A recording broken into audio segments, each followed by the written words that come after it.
ऊर्जा शौर्यला म्हणत असते, शौर्य काय चाललंय तुझं? का असं वागतोयस तू? त्यावर शौर्य म्हणत असतो, ऊर्जा, माझ्या वागण्याचा तुला इतका प्रॉब्लेम आहे आणि मला सांगतही नाहीयेस की मी काय वागलोय ते. त्यावर ऊर्जा म्हणत असते, प्लीज शौर्य, असं नको वागूस. तुला पद्माचा ब्रेन वॉश करायची काय गरज होती? हे वाक्य ऐकल्यावर शौर्य म्हणत असतो, वा वा ऊर्जा, म्हणजे तू जे काही करतेस ते सगळं योग्य आहे आणि मी काही केलं तर तुला त्याचा त्रास होतो तर. त्यावर ऊर्जा म्हणत असते, हे बघ शौर्य, एक गोष्ट लक्षात ठेव, मला जे करायचं आहे ना ते मी करणारच. त्यासाठी मला कोणाची परमिशन लागत नाही आणि मी काडीनेही कोणाला विचारत नाही. त्यावर शौर्य म्हणत असतो, ऊर्जा, शब्द जपून वापर. काय बोलतेस तू? तुझं तुला तरी कळतंय का? त्यावर शौर्यला आता ऊर्जा म्हणत असते, कळतंय म्हणूनच तर मी करते ना, आणि मी करते तर तू मध्ये मध्ये टांग अडवतोयस. आणि अशातच आपण पाहतोय शौर्य म्हणत असतो, ऊर्जा, एक गोष्ट लक्षात ठेव, मी पद्माला काही एक बोललो असेल पण त्याचा तुला काय फरक पडतो? त्यावर शौर्याला ऊर्जा म्हणत असते, पडतो ना. का पडणार नाही? कारण मी पद्माला जे काही समजावलं होतं ते सगळं सोडून ती आता तुझी भाषा बोलू लागणार आहे. त्यावर शौर्य म्हणत असतो, हो, बोललो मी पद्माला या लग्नाला तयार होऊ नको म्हणून. हे वाक्य ऐकल्यावर ऊर्जा म्हणत असते, का मला पद्माचं काय बरं वाईट कळत नाही का? मला तिच्या भविष्याची चिंता नाहीये का? त्यावर शौर्य म्हणत असतो, आहे ना. मग तू विक्रांशी पद्माचं लग्न लावायला का निघालीस? त्यावर ऊर्जा म्हणत असते, शौर्य, मला इथे बोलण्यात वेळ फुकट दौडायचा नाहीये. काही गोष्टी अशा आहेत ना ज्या मला आता नाही तर नंतर बोलायच्या आहेत, पण तू आधीच सगळा घोटाळा करून ठेवतोयस. त्यावर शौर्य म्हणत असतो, ऊर्जा, बास झाला. स्वतःला खूपच शहाणी समजू नकोस. मला माहित आहे तू अतिशहाणी आहेस, पण त्याचा अर्थ हा नाही की मी वेडपट आहे. आणि अशातच आपण पाहतोय ऊर्जाला आता पूर्वाचा फोन आलेला असतो आणि ऊर्जा शौर्यला इग्नोर करते आणि फोनवर बोलायला लागते. पूर्वा म्हणत असते, ऊर्जा, ऐकलंस ना पद्माला काय म्हणायचंय? पद्मा या लग्नाला तयार नाहीये. त्यावर ऊर्जा म्हणत असते, आई, आई, तू नको काळजी करूस. मी ज्याप्रमाणे ठरवलंय ना अगदी त्याचप्रमाणे होणार आणि कुणीही कितीही टांग अडवण्याचा प्रयत्न केला तरी त्याला फाट्यावर मारणार मी. हे सगळं बोलताना ऊर्जाने शौर्याकडे पाहिलेलं असतं आणि शौर्याला कळून चुकलेलं असतं की ऊर्जा आपल्याला टोमणा मारत आहे. आणि अशातच आता ऊर्जा म्हणत असते, चल आई, नको काळजी करूस तू. आज संध्याकाळपर्यंत मला जे हवंय ना, जे करायचं आहे ते मी करणारच आणि ते तुला टीव्हीवर दिसेल. हे वाक्य ऐकल्यावर आता ऊर्जाच्या आईने फोन ठेवलेला असतो. तेवढ्यात आपण पाहतोय शौर्य आता फोन ठेवलेल्या ऊर्जाला म्हणत असतो, म्हणजे म्हणजे ऊर्जा, तुझा नक्की डाव काय आहे? मला सांग ऊर्जा. नको ते करू नकोस, नाहीतर संध्याकाळनंतर आपलं नातं अगदीच बदललेलं असेल. त्यावर ऊर्जा म्हणत असते, वा शौर्य, म्हणजे मी खऱ्याची साथ देते तरी तुला प्रॉब्लेम आहे. म्हणजे आतापर्यंत हर्षवर्धन जहागीरदार एकही केस हरलेले नाहीयेत असा जो रुबाब घेऊन फिरतात तो तुला आवडतोय. तो त्यांनी अगदी खोट्या पद्धतीने मिळवलाय तरीही. आणि इकडे खऱ्या पद्धतीने मी एखादी केस लढण्याचा प्रयत्न करते तर आत्तापासूनच तुला तुझी बायको चुकीची वाटू लागली आहे. त्यावर शौर्य म्हणत असतो, ऊर्जा, मला तुझ्याकडून एकही शब्द ऐकायचं नाहीये. बस झालं. तू तर आता माझ्याशी बोलूच नको. पण एक गोष्ट लक्षात ठेव, संध्याकाळी काय होणार याचा विचार कर आणि मगच काय तो ड्रामा कर. असं बोलून शौर्य तिथून निघून गेलेला असतो. आता ऊर्जा स्वतःशी बोलत असते, शौर्य, तुला तुझ्या बापाची खरी परिस्थिती कळाली ना का त्यानंतर तू त्यांची नाही तर माझी साथ देणार याची मला खात्री आहे. असं जेव्हा ऊर्जाने स्वतःशीच म्हटलेलं असतं आणि त्यानंतर ऊर्जा आता पद्माला समजवण्यासाठी त्या ठिकाणी जात असते, पण पद्माला ऑलरेडी हर्षवर्धनच्या माणसांनी किडनॅप करून अज्ञात स्थळी नेलेलं असतं. पद्मा खूपच घाबरलेली असते. पद्मा म्हणत असते, सोडा, पण काही केल्या हर्षवर्धनची माणसं पद्माला सोडायला तयार नसतात. आता लग्नाची सगळी काही तयारी सुरू असते आणि काही तासांनंतरच आता लग्नाच्या विधीला सुरुवातही होणार असते. काही बायका आता पद्माला तयार करत असतात, पण पद्मा त्या सगळ्यांना विरोध करत असते. आणि अशातच आपण पाहतोय आता ऊर्जाने पोलिसांच्या मदतीने नेमकी पद्मा कुठे आहे हे हर्षवर्धनच्या लोकेशनवरून माहिती काढलेली असते आणि त्या ठिकाणी ऊर्जा पोलिसांसकट पोहोचलेली असते. पोलीस आल्यामुळे आता हर्षवर्धनच्या कार्यामध्ये खूपच मोठा गोंधळ उडालेला असतो आणि शेवटी आलेल्या पोलिसांना हर्षवर्धनलाच थेट उत्तर द्यावं लागतं. पण पोलिसांनी ज्या प्रकारे हर्षवर्धनला चक्रव्यूहामध्ये अडकवलेलं असतं, हर्षवर्धनला नाईलाजाने पद्माला समोर आणावंच लागतं. पद्मा घाबरत घाबरत आता समोर आलेली असते आणि समोरच आपल्या ऊर्जा ताईला पाहून खूपच खुश झालेली असते. पद्मा लगेचच ऊर्जा जवळ धावत येते आणि तिला मिठी मारते आणि बोलू लागते, ऊर्जा ताई, ताई तू आली मला वाचवायला. त्यावर ऊर्जा म्हणत असते, हो पद्मा, नको काळजी करूस तू, तुला काळजी करायची गरज नाहीये आणि एकच गोष्ट लक्षात ठेव, मी तुझ्या पाठीशी होते आहे आणि राहणार. हे वाक्य ऐकल्यानंतर आता पद्माला खूपच बरं वाटतं, पण पद्मा खूपच घाबरलेली दिसत असते. आणि अशातच आपण पाहतोय हर्षवर्धन म्हणत असतो, काय चाललंय ऊर्जा तुझं. त्यावर ऊर्जा लगेचच बोलू लागते, हर्षवर्धन जहागीरदार, तुमचं काय चाललंय. तुम्ही ज्या पद्धतीने पद्माला पळवून आणलात ना, त्याला काय म्हणतात माहितीये, किडनॅप करणं. आणि किडनॅपिंग हा गुन्हा आहे. हा जर गुन्हा तुमच्यावर लावण्यात आला तर तुम्हाला खाली फुकट तुरुंगात जावं लागेल. आणि एवढा श्रेष्ठ वकील जर तुरुंगात गेला तर कसं वाटेल याचा विचार करा. तुम्ही आत्तापर्यंत खोट्या पद्धतीने मिळवलेली प्रसिद्धी आणि आत्तापर्यंत तुमचा जो रुबाब होता ना, तो सगळा पाण्यात जाईल. हे वाक्य ऐकल्यावर हर्षवर्धन म्हणत असतो, ए ऊर्जा शिंदे, काय समजतेस तू स्वतःला. प्रत्येक वेळेला तूच अगदी योग्य असं वाटतं काय तुला. लक्षात ठेव, या प्रकरणामध्ये तू अजिबातच दखलंदाजी करू नको, नाहीतर माझं डोकं सटकलं ना तर मला माझा तिसरा डोळा खोलावा लागेल. हे सगळं ऐकल्यावर आता ऊर्जा हसू लागते आणि तेवढ्यात बाजूला असलेला इन्स्पेक्टर बोलत असतो, हर्षवर्धन जहागीरदार, तुम्ही स्वतःला काय महादेव समजता की काय. हे वाक्य ऐकल्यावर हर्षवर्धन म्हणत असतो, महादेव, इथे महादेवाचा काय संबंध आहे. त्यावर इन्स्पेक्टर बोलू लागतात, आता बोललात ना तुम्ही, तुमचं डोकं सटकलं तर तुम्ही तुमचं तिसरं नेत्र ओपन कराल. अहो, तिसरं नेत्र फक्त या जगामध्ये महादेवानाच आहे ना. हे वाक्य ऐकल्यावर हर्षवर्धन म्हणत असतो, ए इन्स्पेक्टर, माझी मजाक उडवायची नाही, आधीच सांगतोय तुला. असं तसं बोलून आता हर्षवर्धन त्या इन्स्पेक्टरला चांगलाच घोळात घेत असतो, पण ऊर्जा मध्येच बोलू लागते, हर्षवर्धन जहागीरदार, तुम्ही विषय भरकवण्याचा प्रयत्न करू नका. तुम्ही इथे पद्माला किडनॅप करून आणलं आहे आणि त्या संदर्भात मी तुमच्यावर आता केस ठोकू शकते.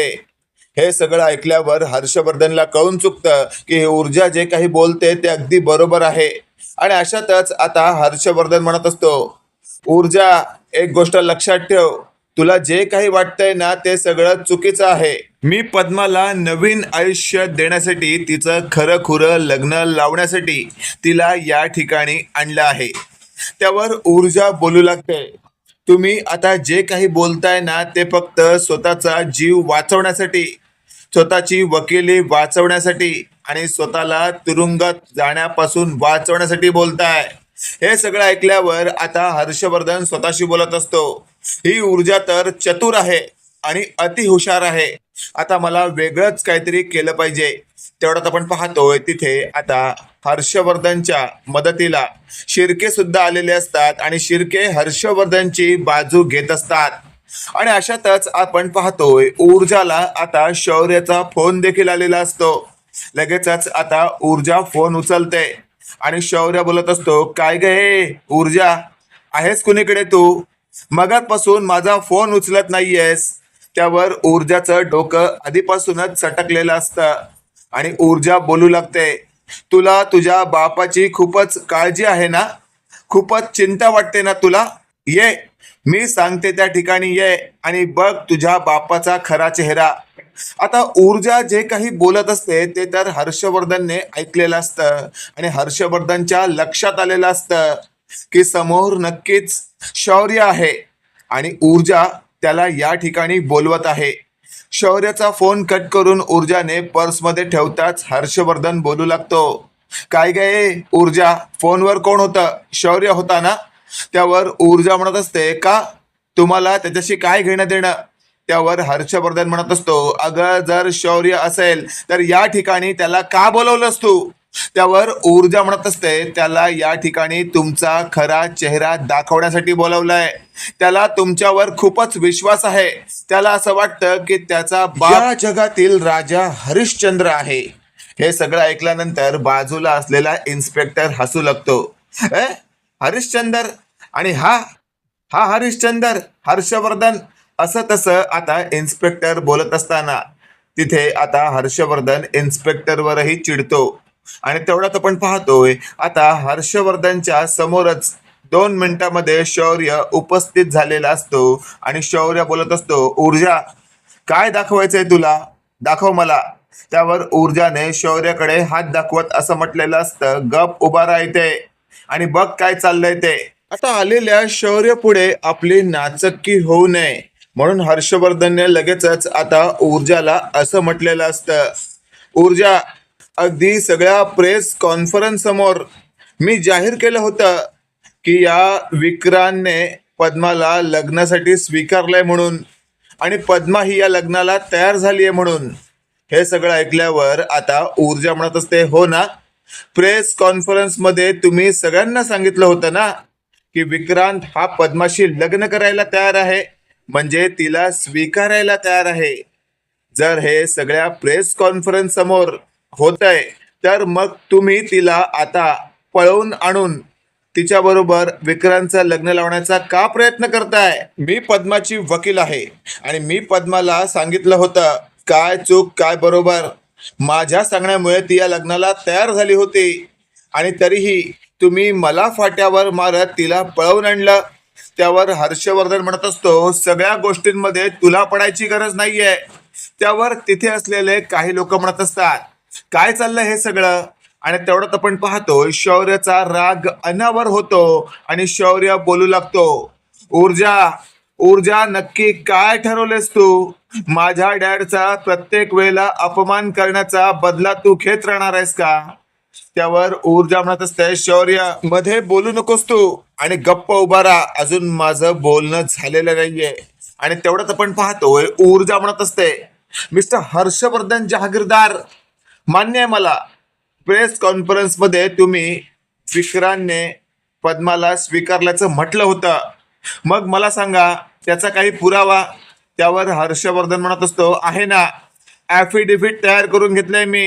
हे सगळं ऐकल्यावर ऊर्जा म्हणत असते, ॲफिडेव्हिट तर तुम्ही तयार केलंय, पण त्यात तुम्ही असं लिहिलंय की फक्त 1 वर्ष विक्रांत पद्माला बायको म्हणून ठेवणार आणि त्यानंतर तिला घराबाहेर काढणार आणि त्या ॲफिडेव्हिटवर तुम्ही पद्माच्या सह्या सुद्धा घेतल्या असं म्हणताय तुम्ही. त्यावर हर्षवर्धन म्हणत असतो, एक गोष्ट लक्षात ठेव, हे सगळं माहीत असतानाही तू माझ्या कामामध्ये अडथळा आणतेस. हे वाक्य ऐकल्यावर ऊर्जा म्हणत असते, मी तुमच्या कामामध्ये अडथळा आणत नाहीये, तर तुम्ही एका मुलीला तिच्या आयुष्यात खूप मोठी घटना घडवून आणताय आणि तिचं आयुष्य बर्बाद करताय. हे सगळं ऐकल्यावर आता हर्षवर्धन म्हणत असतो, अगं ए बाई, काय चाललंय तुझं? नक्की तुझ्या डोक्यात आहे तरी काय? आता हर्षवर्धनने जे काही केलेलं असतं ते तिथे आलेल्या मीडिया समोर ऊर्जाने दाखवताच हर्षवर्धन चांगलाच तोंडावर आपटलेला असतो आणि हर्षवर्धनच खरा या सगळ्या मागचा मास्टर माइंड आहे हे आता तिथे असलेल्या शौर्याला कळालेलं असतं. शौर्याकडे पाहत ऊर्जा म्हणत असते, शौर्य आणखी काही तुला माहित असायला हवं का? आत्ताच हर्षवर्धन जहागीरदारचा जो खरा चेहरा तुझ्या समोर उघड झालाय, त्या व्यतिरिक्त तुला आणखी काय पाहायचंय का? त्यावर शौर्य म्हणत असतो, माफ कर ऊर्जा, मला नव्हतं माहित माझे डॅड इतक्या खालच्या थराला जातील म्हणून. त्यावर हर्षवर्धन म्हणत असतो, शौर्य मी तुझा बाप आहे बायकोची साथ काय देतोयस तू? हे गोष्ट लक्षात ठेव. मी तुझ्या बरोबर लहानपणापासून आहे, ही तर आत्ता आली आहे. त्यावर हर्षवर्धन म्हणत असतो, तरीही तुम्ही मला कधी चाहूल लागू दिली नाही की तुमचा खरा चेहरा कोणता म्हणून. आत्ताच्या आत्ता मी तुम्हाला पोलिसात देणार. आणि अशातच आता शौर्य स्टाईल मधून मोबाईल काढतो आणि थेट पोलिसांना फोन लावत असतो. तेव्हा त्याच्या मागच्या खांद्यावर कोणीतरी हात ठेवलेला असतो. शौर्य वळतो आणि तेवढ्यात मागे असलेल्या इन्स्पेक्टरांना पाहून तो दचकतो. इन्स्पेक्टर म्हणत असतात, काय मिस्टर शौर्य हर्षवर्धन जहागीरदार, पोलीस इथे उपस्थित असताना तुम्ही पोलिसांना फोन लावून कन्फ्यूज करण्याचं काम करताय की काय? हे वाक्य ऐकल्यावर हर्षवर्धनचा मुलगा शौर्य म्हणत असतो, नाही नाही, असं काही नाहीये. मला वाटलं इथे तुम्ही उपस्थितच नाही आहात म्हणून मी पोलिसांना फोन लावत होतो. आणि तेवढ्यात आपण पाहतोय हर्षवर्धन म्हणत असतो, इन्स्पेक्टर साहेब, आत्ताच्या आत्ता हर्षवर्धन जहागीरदार यांना अटक करा पद्माला किडनॅप करून आणल्याबद्दल. हे सगळं ऐकल्यावर हर्षवर्धन म्हणत असतो, शौर्य, डोकं फिरलंय का तुझं? स्वतःच्या बापाला पोलिसात द्यायला निघालायस तू. त्यावेळेला शौर्य म्हणत असतो, माझा बाप असला म्हणून काय झाला? त्याने केलेलं पाप हे काय खोटं आणि छोटं नाहीये. हे सगळं ऐकल्यावर समोर असलेला शिर्के म्हणत असतो, वा हर्षवर्धन, तुझा मुलगा तर लयच व्यापी निघाला, तुलाच तुरुंगात टाकायला निघाला. हे सगळं ऐकल्यावर आता वकील हर्षवर्धन चांगलाच हताश झालेला असतो. आणि तेवढ्यात आपण पाहतोय विक्रांत लगेचच बोलू लागतो, काय हर्ष अंकल, तुमचाच मुलगा जर तुम्हाला पोलिसात देणार असेल तर काय उरली तुमची लायकी? हे सगळं ऐकल्यावर आता हर्षवर्धन चिडतो, पण तेवढ्यात शिर्केने स्वतःच्या मुलाला शांत केलेलं असतं. मित्रांनो, काय वाटते तुम्हाला, येत्या काळामध्ये आपल्याला या मालिकेमध्ये आणखी काय नवीन पाहायला मिळेल का?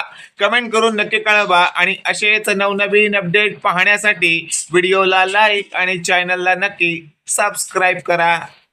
धन्यवाद.